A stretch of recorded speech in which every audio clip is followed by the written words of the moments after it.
This is Innovation and Leadership, where we interview Navy SEALs, venture capitalists, pro athletes, best-selling authors, Hollywood filmmakers, really as many different kinds of high achievers as we can get to come on the show.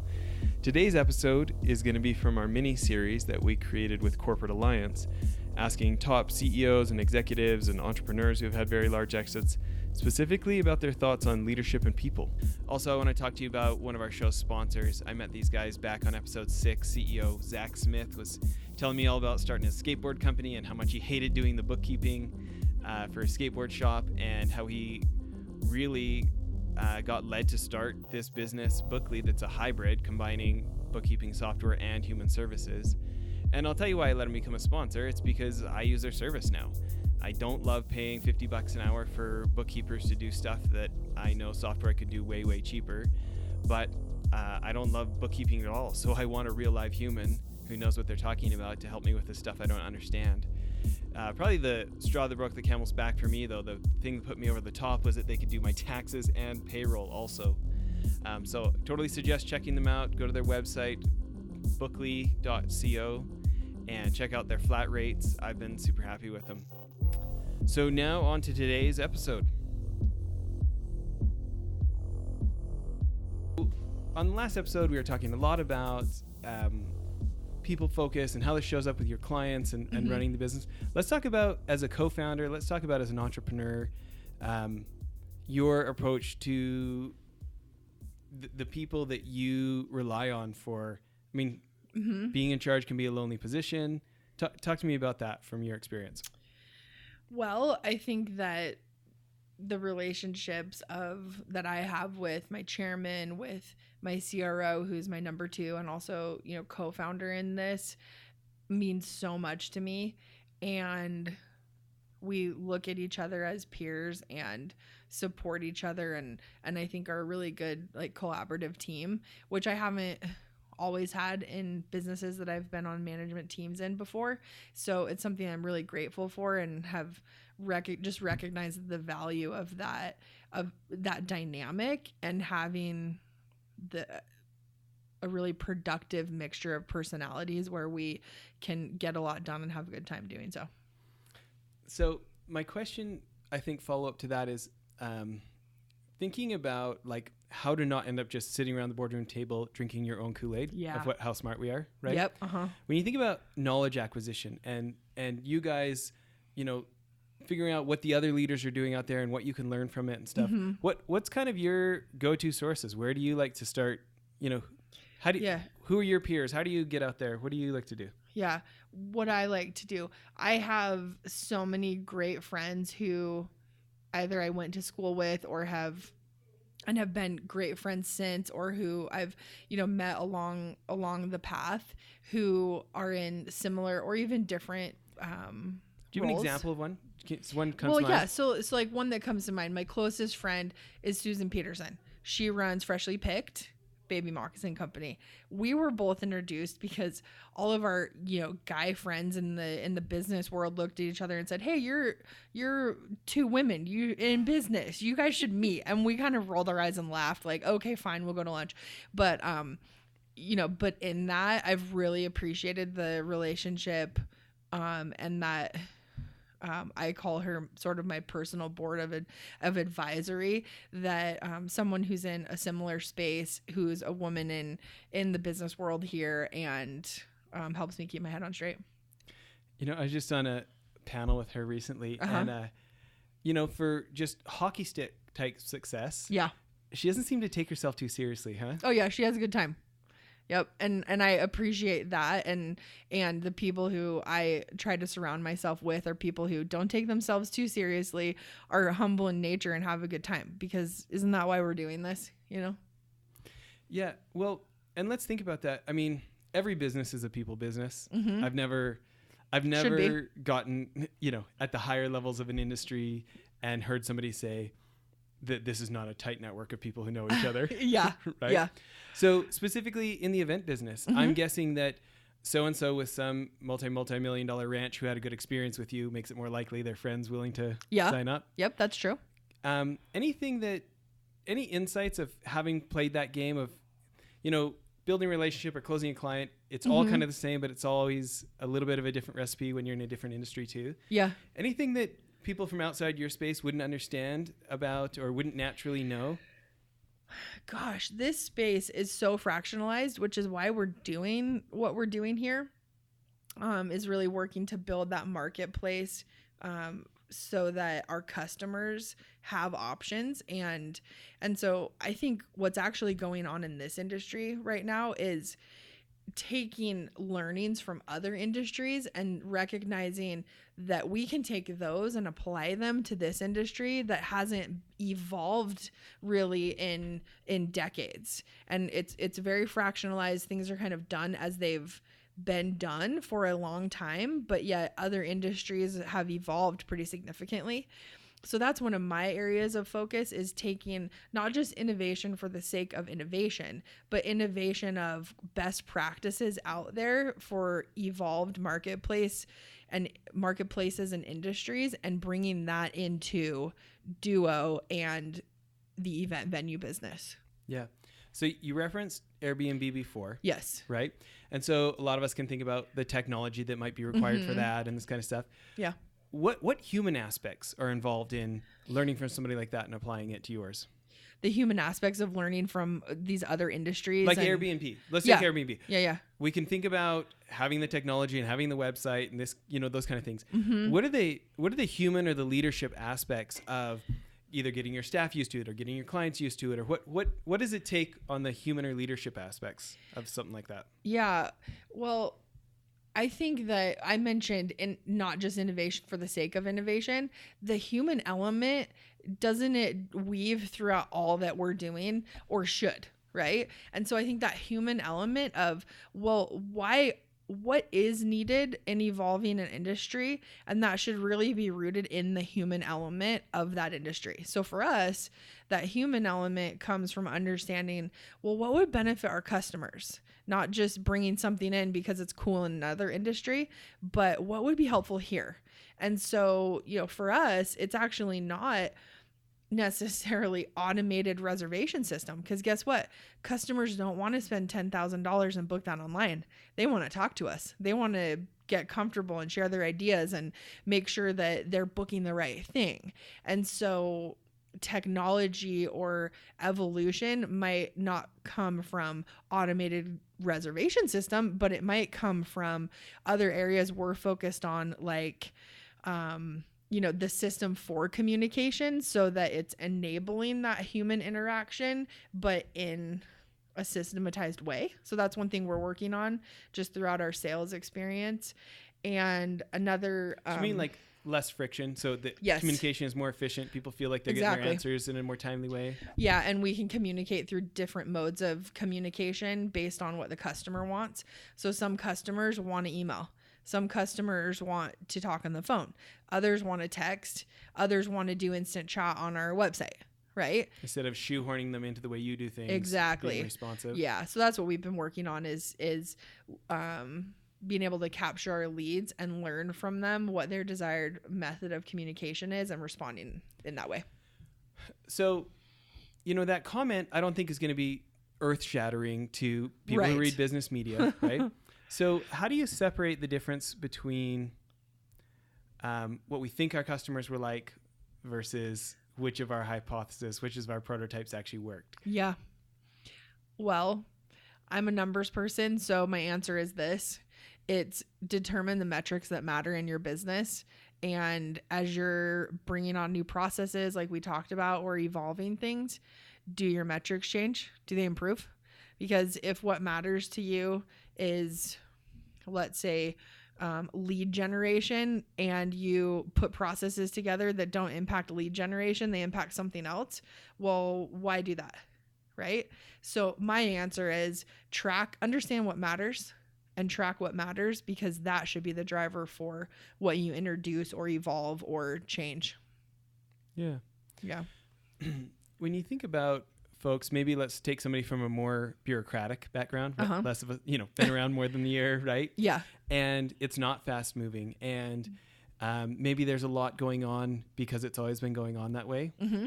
Any advice for leaders who they want to help, they want to lead the team to say, we're not going to keep doing this because we've always done it that way. Yeah. We're going to start tracking what actually helps the people we're serving. Yeah. But, the old ruts are so deep. Sure. And especially like take, maybe some of those organizations where you don't just fire people on the spot. There's unions or there's right. government or there's whatever, right? Any thoughts about how to help those leaders with maybe the resistance to that kind of metrics and having the metrics be how we are connecting with our customer instead of just a number for a number's sake? Yeah. And how we make those decisions. I would go back to our discussion about relationships and that human or team dynamic that,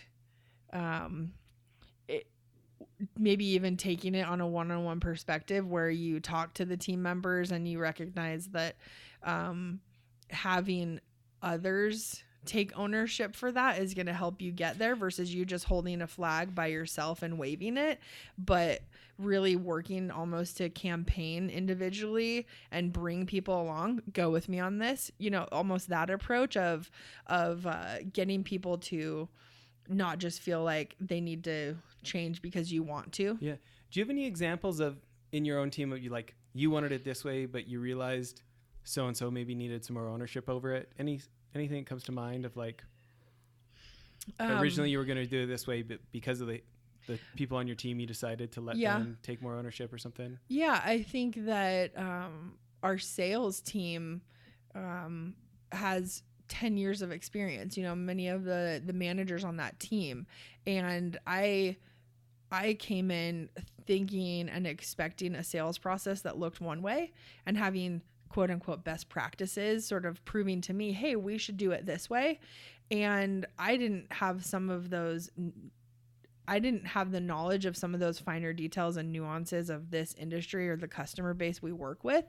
And one of those examples is the human interaction we talked about that I would have, when I first came into this space, I would think people would want to automate the reservation system and not have to talk to a sales rep. But thank goodness the sales team and managers recognize that and sort of, put their foot down to say, hey, this is going to be a best practice for this industry. Yeah. And I just think that leadership quality is one that I aim to, or I strive to have, which is that me being a leader in this business doesn't mean I have the answers. It means that I want to facilitate the team dynamic, working together and coming up with those answers themselves. Okay. But what about, a task oriented guy like me, right? Who likes to be right, likes to be in charge, likes to get stuff done. Mm-hmm. Right. Any advice for that type of personality of, just things you tell yourself to slow down and maybe be humble and listen more? Yeah. Or any tricks that you use? Well, I don't know that I have a trick per se, but I think being open about it and recognizing that with my management team, our COO, great guy doing great things, and he has that approach, right? And as he should, because he's running operations, and I think that's great, and we can be conscious of where that sure comes in handy, right? And then I think that, but the communication of here's as a business, here are our goals, and being goal focused versus approach focused. Here's my question though. In leadership, especially when you're winning, there's all these things that tell you you're special and you're the big cheese, and it's easy for staff to treat you like you're special and stuff like that. So I appreciate what you're saying. Yeah. And I want to go next level deeper. Okay.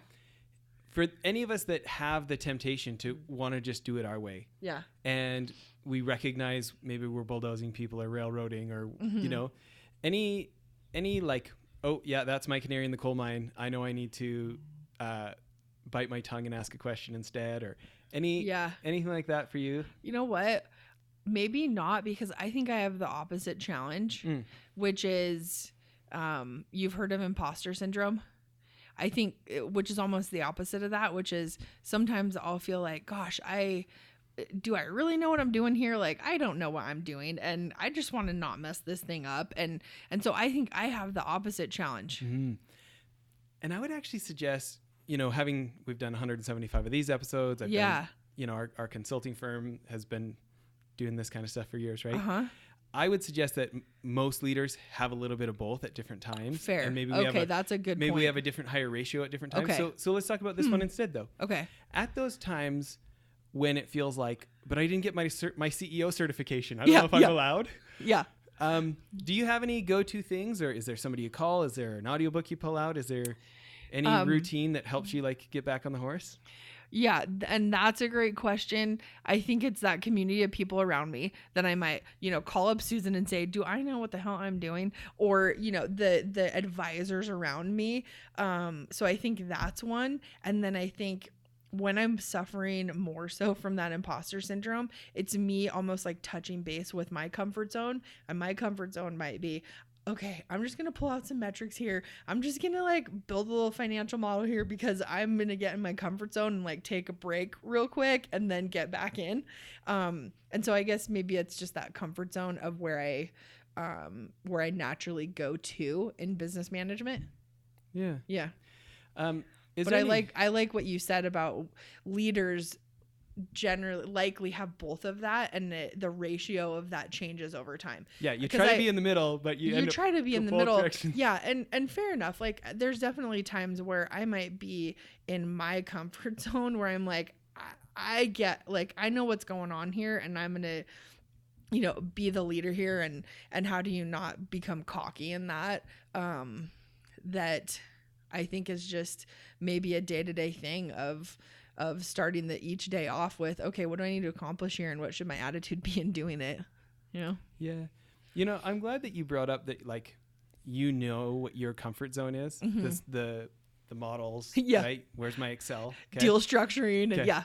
Because I think, you know, whether it's the business media or whatever it is, there's a lot of supposed to's. Right. Mm, and there's probably even supposed to's about how you're supposed to get centered or whatever. Yeah. And it seems like really valuable to know yourself and know, hey, this is my trigger this way. Yeah. And here's how I'm gonna, you know, here's how I'm gonna hack my own emotions. Sure. And get back on, and so I can be the leader, and so I can lead from in front. And yes. It's interesting to maybe like instead of listening to the supposed to's, have a personalized. Hey, I know this is my Happy Gilmore happy place. Yeah, this is my happy place, and I'm okay being in that I'm not going to feel like I should take other people's advice on what's going to get them centered again. That over time you learn what centers you. And so what is that, right? And at times, you know, like one of the things that centers me is I have what I call a quarterly offsite where I go and, you know, might take a weekend trip somewhere, and I'm going to not check emails in the weekend, and I'm just going to center myself and have a good time. And I always come out of that with thoughts that I don't think I otherwise would have had if I went from meeting to meeting for those few days. And so it gives me a really good, almost, you know, just higher level thinking. And I would describe it as preparation for quarterly board meetings when you're running a business, right? I always loved that time because I carve out time and I think about what matters and higher level, and I'm preparing for a board meeting. So, okay, what did we do last quarter? What are we aiming to do this quarter? How are we doing? What are our strengths? What are our weaknesses? I think doing that on a personal level is super valuable, and taking the time to do so has an ROI for sure. Yeah. You know, I know we're wrapping up here. I think about the other side of the supposed to's that I was bringing up before of like, you know, if you're a leader, you're supposed to know what to do. And you're supposed to have things handled that you shouldn't need to get centered. And you definitely shouldn't admit to anybody that you ever need time Keep to that get to centered, yourself. right? Yeah. My one lately has been audible.com, my addiction. Oh, right? Your addiction. Okay. Ryan Holiday wrote this book called The Obstacle is the Way. Okay. Like about applying Stoic philosophy to today. And all these people had terrible things happen to them and beat it anyways, you know? Yeah. And I'll just like flip that open on the phone and start listening and be like, oh yeah, that's right. Oh yeah, right. Grounded. People had way harder things than this, turned it into their advantage, you know? And it's interesting how that kind of like honesty about it it almost gives the other people in your network that permission too. Or when somebody in your network will admit that, then it's like, oh, it's normal that I kind of feel that too. Yeah. Yeah, I think that genuineness or the authenticity, whatever word you want to use, is so valuable, and it's powerful, like you said, to feel that from other people and almost gives you more permission. Yeah.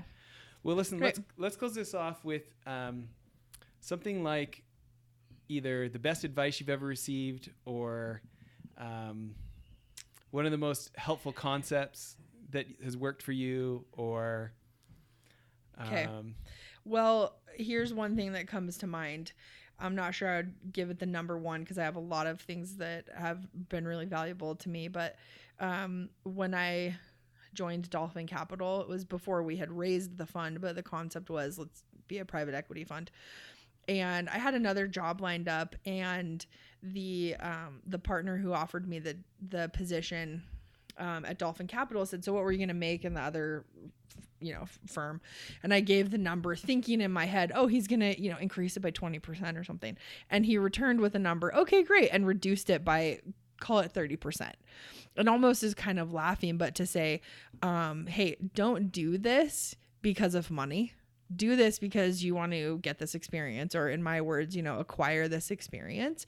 And for me, my answer was, hey, I am not going to say yes to this position because of the money. And I have really appreciated that lesson early on in my career. And it's something that has had a really strong return for me, meaning I've never felt like I should have taken this position over that one because I would have made more money. Because you know what? It seems to me that it all works out. That, I took a pay cut for, the last 3 positions, but you know what? It's more than paid for itself in the success we've created and the exits we've had. And I'm glad that I wasn't short-sighted in my decision for that. Love it. Okay. Well, let's end there. Thanks so much. All right. Thank you. Well, that's it for the episode. One other thing I wanted to tell you about, if you remember the guys from Convoy in episodes back, Ken Free and Trent Mano, I went on one of their CEO trips to New York, and I met a guy named Brent Thompson, very successful entrepreneur. He was former CEO of Jive Communications, big company now, I think $300 or $400 million. Anyways, he started a new company called blipbillboards.com. I'm super stoked they're a sponsor now. But I remember a year and some ago when I met him, I thought it was genius. Instead of having to buy 6 months or a year's worth of billboard for thousands of dollars, you can buy 8 seconds at a time for like 10 or 20 cents. You pick what billboard you want it on, what time of day you want it to run, and it just puts so much power in the hands of marketers and CEOs who want to try something and see if it works. You can buy as many or as few as you want, change it as many times as you want. I think now our podcast is being advertised on billboards in like 18 different states because we have these guys as sponsors. We're pretty excited about it. Hope you check out blipbillboards.com. Thanks.